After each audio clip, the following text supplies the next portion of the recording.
blessed to be here today. Hello there, my name is Kathleen Mahuto. I prefer to be called Katie. My parents never called me with the full name, so I've always been Katie. I'm 68 years old. I was born in Zimbabwe, which was Southern Africa during the colonial rule. And I'm the first child in a family of 10 initially. And then 2 passed on and we were left 8. My parents were truly blessed with 5 girls and 3 boys. I grew up in Zimbabwe. I was married when I was in Zimbabwe, and I was blessed with 4 children who are all grown up, 2 boys and 2 girls.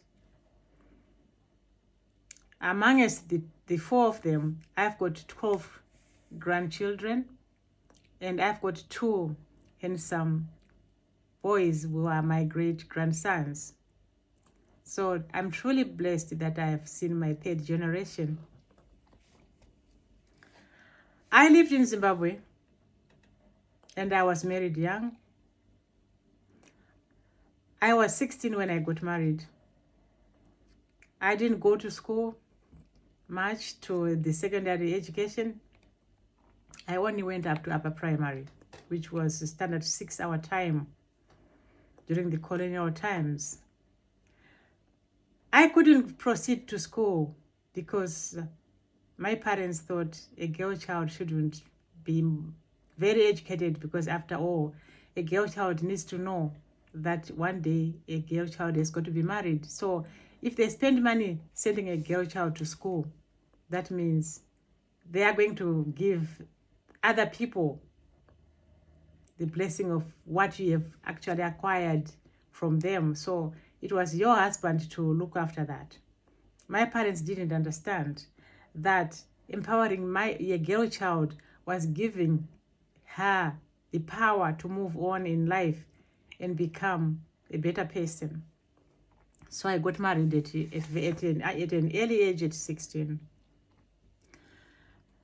And as I argued with my parents, because I had the high hope that I was going to be a nurse one day. I used to see nurses wearing their white uniforms.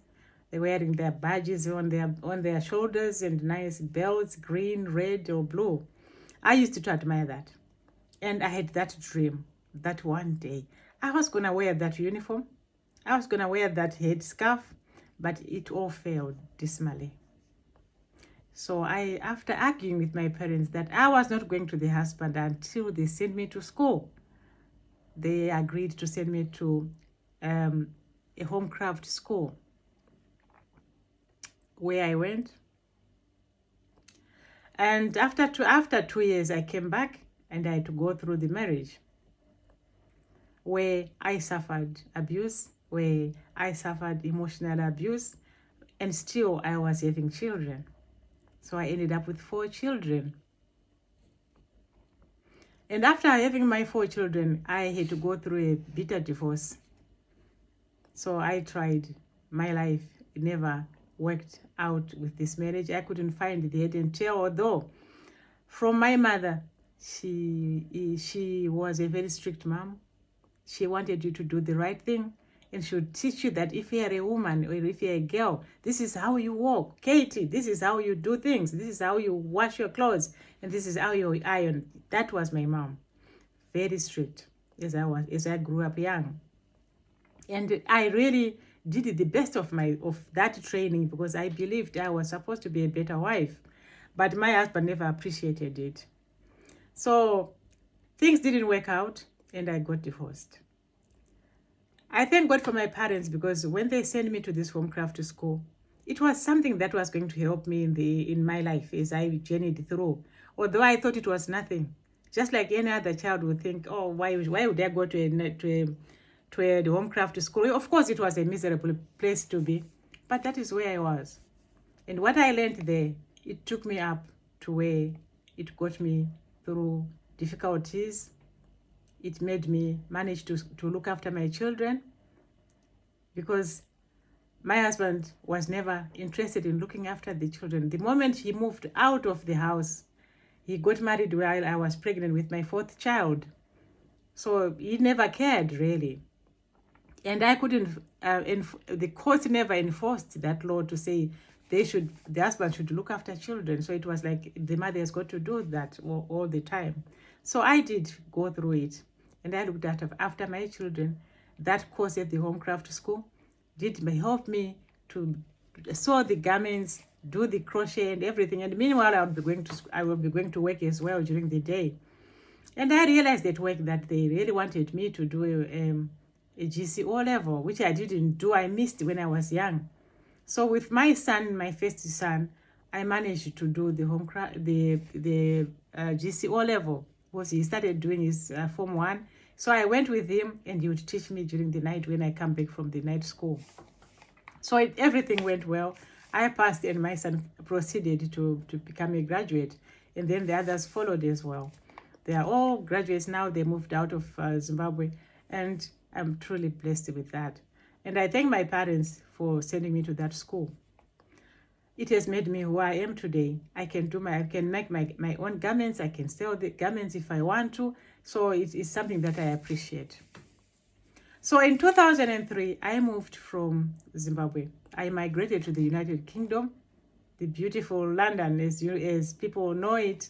So I moved to London, where I'm now living out, on the outskirts of London.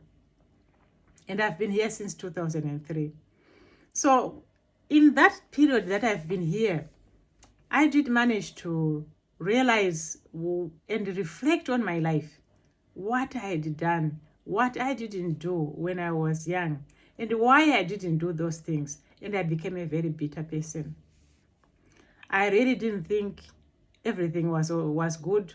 And I got to a point whereby, well, I'm the first child, and many times you also meet the resistance of the siblings, many times. And also, this made me a bitter person more. I couldn't find my place to rest, and I really used to cry a lot. Since I got divorced, I had this depression in me. I kept having these episodes where I'd just end up crying. And at times I would think, what is life really for me? I really looked at myself and I thought, is it worth living or no? So many times I said, no, I'll move on, I'll keep on going. Until I met this friend who said, oh, would you want to go for garment making? And I said, well, I did that at school. Why not go now and see how they do things better, probably in the United Kingdom, and which I did. But while I was there, I was still struggling with bitterness. I didn't find myself happy. I didn't find the happiness in me.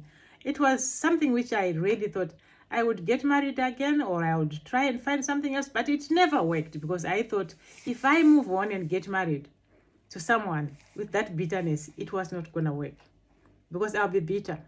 Many times we tried to get married. Many times we get into a marriage while you have not forgiven the previous person. You have not forgotten about the previous marriage. And then you go to the next one, things start crumbling again. So I told myself marriage was a no-go area. I will stay as single as I can. So I did manage to stay like that. But now, what was it about me? I had to go for counseling this time. My doctor saw me. I was almost someone who was broken, a broken vessel. And I was sent for counseling many times, but it never helped. Until another friend invited me to go for counseling course. And I thought, counseling? Well, I've been to that counselor and it never worked. But definitely, when I decided to go for counseling, I can tell you I got healed when I did the counseling. Because counseling is not something that you have got to go, do counsel, and then go. It has to start with you. I was taught at the counseling course that it has to start with you. You have got to look at yourself first and think exactly where are you in your life? Are you having any regrets? Are you bitter about something? This is what I was taught when I went and enrolled for counseling. So I did find myself at the counseling course. I did find myself the reason to forgive. I did find myself the reason to say I will move on.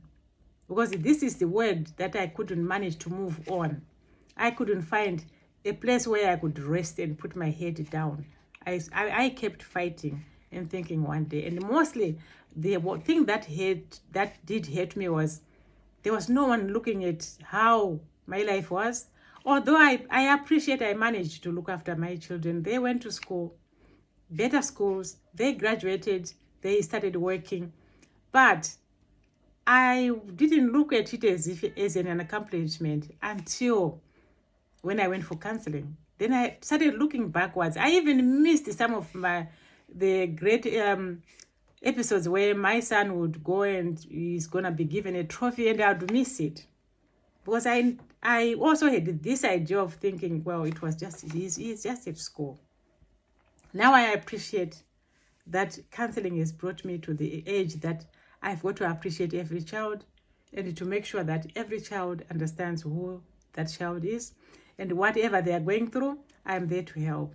I'm also able now to help the communities from my community where I live, and many others who are always calling and asking, what do I do this, Mama? I didn't feel good about this one.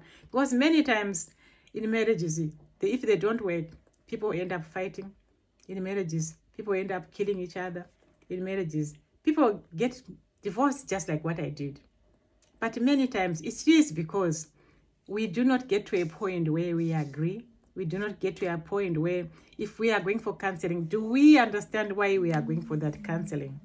So it was this course that made me know and understand what counseling is all about. So now I know if anything is not right, I'm able to say it is well. Even to my siblings, I'm a different person. I'm now able to say it is well. And from that time, we are now a family again.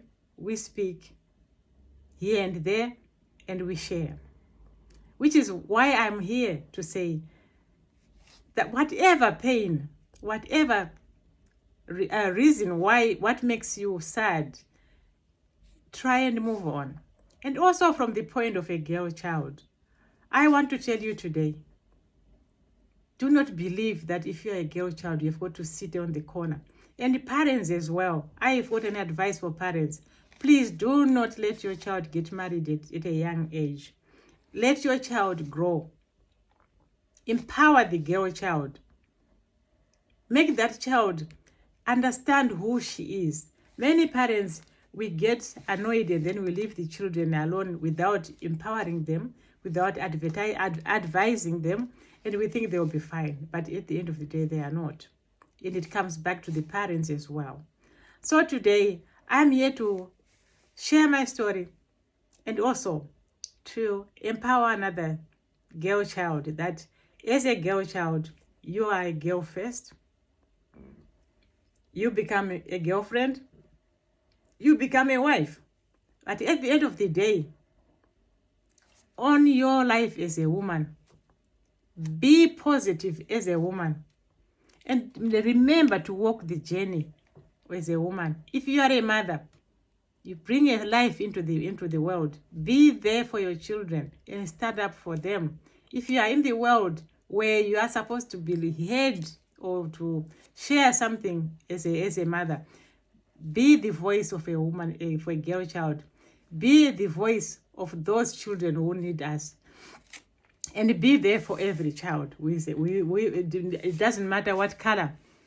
It doesn't matter where that child comes from. Just be the mother that you are supposed to be. And amongst all of it, love yourself as a girl child. And thank you very much. I hope I'll see you again.